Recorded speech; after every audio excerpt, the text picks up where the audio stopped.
This is Super Yacht News in association with Go Earth Boating, navigating boat buyers to better deals. Hi, welcome back to the channel. So we've got an update on a story that we did fairly recently. I think it was episode 526. It was about WhatsApp co-founder Jan Koum. He has filed a lawsuit in the Southern District of New York's courts about a French designer called Remi Tessier, and he alleges that the designer has been overcharging and selling things that are not what they appear to be to him over a 10-year period. Koum had Tessier work on a number of properties and two super yachts. He had a property in Malibu, and also he had, like I said, two super yachts. He has a 2020 yacht called Moonrise, and he also has a brand new 2025 yacht also called Moonrise, and they have a combined value of about $700 million. The court documents filed, like I said, in Manhattan, shows, and we showed this in the previous video, they show like original invoices and then a doctored invoice or allegedly doctored invoice of the same stuff from Tessier's company. And what Koum had managed to do is he managed to get copies of the original invoices sent from the companies where the things were sourced, sent to Tessier's company, and then he apparently created his own invoice and then changed the figures to make more of a profit. Also, in the filing, Koum, who bought a $7.8 million Picasso upon Tessier's recommendation, apparently the designer allegedly took a backdoor $600,000 payment from the gallery without disclosing it to Koum. And Koum alleges that he discovered another art commission kickback that had been sent to an offshore account in the British Virgin Islands. I mentioned in the previous video that this is kind of an open secret in yachting. There's a yacht tax that is applied to everything. I gave some examples in that previous video, episode 526, if you're interested in seeing that. Now, Koum said he's planning to file a complaint in France that will trigger a criminal investigation, and he's seeking discovery from Tessier for use in that anticipated proceeding. So you can understand why the French designer's lawyers are trying to dismiss the suit in the Southern District of New York before it reaches the discovery phase, which is that's the update of this video, is that they're trying to dismiss that case early. Like I said, if they have to provide discovery, that means they have to provide documents, right, which they're going to use in the French case, which would trigger a criminal investigation. Now, Tessier's lawyers argue that Koum actually owes Tessier money. In the court papers, they said that the dispute originates from Koum's failure to pay an outstanding invoice of $1.2 million, and that prompted Tessier's lawyers to initiate arbitration proceedings in London to recover the alleged debt. The thing is, Koum is worth $17 billion, right? He sold WhatsApp, or is part of WhatsApp, for $19 billion. You know, the idea that he didn't want to pay a $1.2 million bill seems far-fetched, right? But if you think about it, this might be at the time when he realized what was happening, you know, if that is indeed what happened, and he said, well, let's not pay any more money until we get to the bottom of it. That's just speculation, but that's one possible thing, right? So Tessier, who spoke to Boat International, said that I categorically deny the allegations and will continue to focus on designing the finest properties, yachts and aircraft for our valued clients. And while it is disappointing that this matter is being discussed publicly, I have been deeply touched by the tremendous support I've received from my clients and colleagues across the industry. What's interesting is when we did the first story on this subject, we actually got contacted by a few people who said that they work on yachts, or they have worked on yachts, where he has allegedly done similar things, and the owners have either stopped working with him because of this, or they've, you know, started some sort of investigation of their own. Now, we cannot confirm any of that independently, so you can take that for what it's worth. But it's very interesting that it prompted people to get in touch after that story broke last time. Anyway, we'll bring you updates on that story when we have it. Now, we've got an update on motor yacht Odin. If you remember, this boat belongs to a man called James Finkel. He was arrested, as well as everybody else on board the yacht, in the Bahamas just last week. And they were arrested for bringing firearms into the country illegally, and a large sum of money also illegally. Now, one of the things he was actually charged with, he was charged with 27 different counts. One of the things he was charged with was bringing in weapons with the intent to supply, which suggests he was going to give them or sell them to somebody in the Bahamas, which is illegal. Now, there was a lot of comments on this story, but I'll get to those in a minute. So the owner went to court very quickly, to a magistrate's court, and he was actually sentenced to 6 years in prison, or he was offered the option of paying a fine of $1.4 million. Now, that was apparently illegal for the judge to have awarded that non-custodial sentence in the Bahamas after a judgment in 2021, but it happened anyway, and he elected to pay that $1.4 million and promptly left on his yacht with, I assume, everybody on board, including his crew, who were all arrested as well.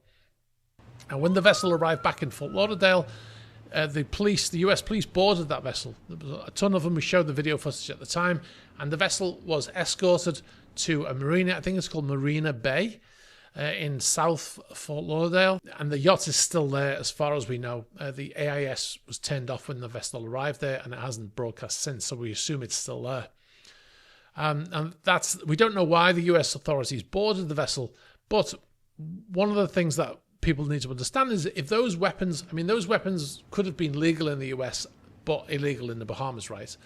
But it could also be that the weapons were illegal in the US, right? They were unlicensed weapons, which he took to the Bahamas, and then he left with his weapons and came back into the US, and the American authorities boarded his vessel to see what he had on board, because it's illegal to take unlicensed weapons into the US as well. A lot of you might not know that. But it is the case. I say that based on the comments in the comments section, that people might not know that is also a crime. Whenever I fly to the US, one of the questions I'm asked is, do you have cash equaling more than $10,000? So that's something that comes up a lot when you go to the US as well. Now, there was a lot of comments. Like I said in the last video, every time we do a story that involves firearms, there's a lot of comments, a lot of pro-gun people making a lot of comments and a lot of accusations and incorrect information. It's all over there. And then there's people responding to it who also believe the same incorrect information is true. I'm not going to get into too much of it with the weapons and stuff, but I just want to point some things out. Now, the first thing is the money. So one of the things he was charged with was having a massive amount of money, well in excess of $10,000. Now, in actual fact, the amount that he had was much, much more than $10,000. There was a lot of comments in the comment section saying it's not illegal to have $10,000, or why is he not allowed to have $10,000? It was way more than $10,000. The reason why they say $10,000 is because that is that legal requirement, right? So anything over $10,000 you have to declare, which he did not. That's the offense, not the carrying the cash. If he said, I've got $100,000 in my safe, they would mark it down and say, okay, that's fine. You're allowed to carry it, but you're just not allowed to carry it and not declare it. Because it turns out criminals like cash because it's untraceable, right? So if you're carrying a lot of cash, then and you don't declare it, then they're going to assume it's ill-gotten gains. Now, whether you think that's good or not is irrelevant, really, because that's the rules. And it's like I said, it's the same when you go into the US. Now, one of the comments also, well, there was a few comments that were saying that how do they pay for fuel if they don't have any cash? You don't pay for cash. You don't pay for fuel in cash. You pay in you get lines of credit, and you pay digitally. You don't pay in cash. So that's not the reason why you would have had that money. I know plenty of yacht owners who travel with a large sum of cash on board, but you have to declare it. Now, one of the things I said in the prior video is that even if your vessel is flagged with the US flag, that does not entitle you. It's not like it's a US embassy or something. It does not entitle you to carry weapons because you have a US flag. You have a US flag on your vessel. if you've got weapons on board and it's illegal to carry them in the US, you can carry them.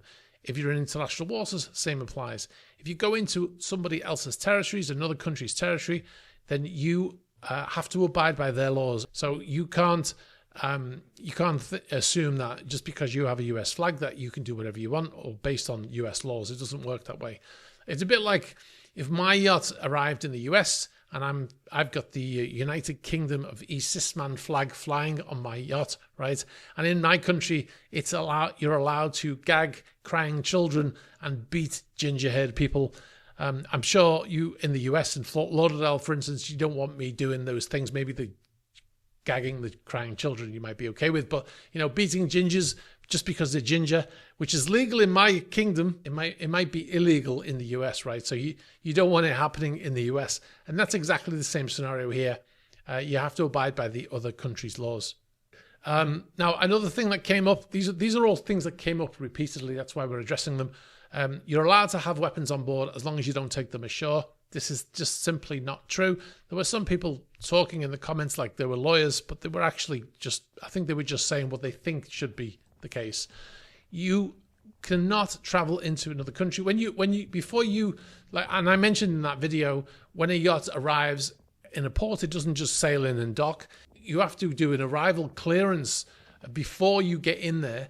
You have to send all of your paperwork in to the authorities in that country before you get there, right? So I think there's like 24 hours before you get there, you have to send all your paperwork. And in that, you have to declare things like weapons, money, things like that. So you could say, we've got $50,000 of cash on board, and we've also got 2 firearms in the safe, let's say.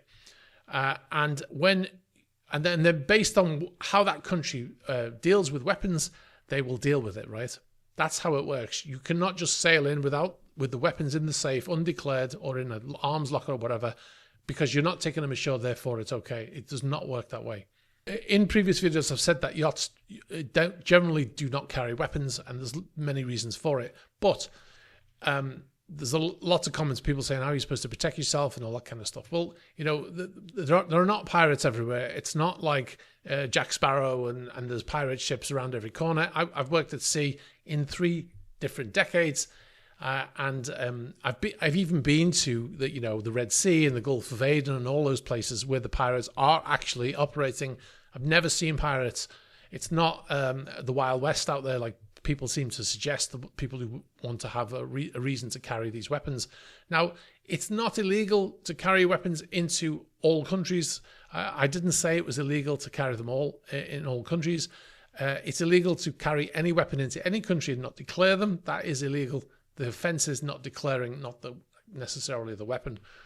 Now, every country have their own rules on how they deal with weapons, right? And you have to abide by them. So when you're traveling around on a ship and you're going to all these different countries, let's say you're in the Mediterranean and you're going from Tangier to Gibraltar to Spain to France to Italy, all of those different countries, they all have different rules. The UK as well. They all have different rules on how they deal with them. Now, if you declare your weapons, they may just tell you you're not allowed to enter the territorial waters with those weapons, or they may send authorities on board that will confiscate the weapons until you leave, and then you may or may not get them back when you leave. You might get them back. They might decide to keep them. They may come on board and seal your weapons safe or your weapons locker, and then come on board before you leave and unseal it to make sure you didn't use them. There's lots of different ways that those countries might deal with it, right? The reason why most yachts don't carry them, it's not the only reason, but I think it's a good reason, is because every time you try to clear in a country, once you tell them you have weapons on board, they will definitely send people on board, right? Whereas very often you clear without anybody ever coming on board and doing a search, right? And once you tell them you have the weapons, then they're going to come and search for sure to make sure you've got these weapons, how many rounds you've got, what types of rounds, because some rounds are illegal, some weapons are illegal. So it's going to prompt that situation, and that could delay you clearing your vessel for hours or even a day or more. And that's the reason why most people don't carry them, because it's just a big pain in the you know what. and it will happen every single time you clear into a new country. That's the reason why people mostly don't have them. When we sail into areas where there are pirates, like through the Suez Canal and down through the Red Sea and into the Indian Ocean, where the Somali pirates are, we have security people that come on board with weapons and they sail through there. And even in those countries, it's difficult to get those weapons. Then what they do is they have vessels that sit out in international waters and they carry the weapons from that vessel to the yacht, so they don't have to deal with all the red tape that goes with carrying those weapons. So it is a big minefield, and that's why most yachts don't carry them, and because they don't need them as well. So anyway, guys, I'll leave it there. We could go on forever with that one. I'm just letting you know how it works and answering the most repeated comments in the comment sections. All right, guys, I'll leave it there. If you want to join us on patreon.com/sysman or on YouTube members, you can do that very easily. There's links in the description of this video. And I'll also put some stuff on screen so you can see how easy it is to do it. It's unlikely you'll have that problem. But if you want to join us anyway, we've got all kinds of videos on there. We've just done a podcast, which is live on there already. I think it's going to go live on YouTube on Sunday. It's already live on Spotify as well. So anyway, guys, I'll leave it there. Thanks for watching, and I'll catch up with you soon. Bye-bye.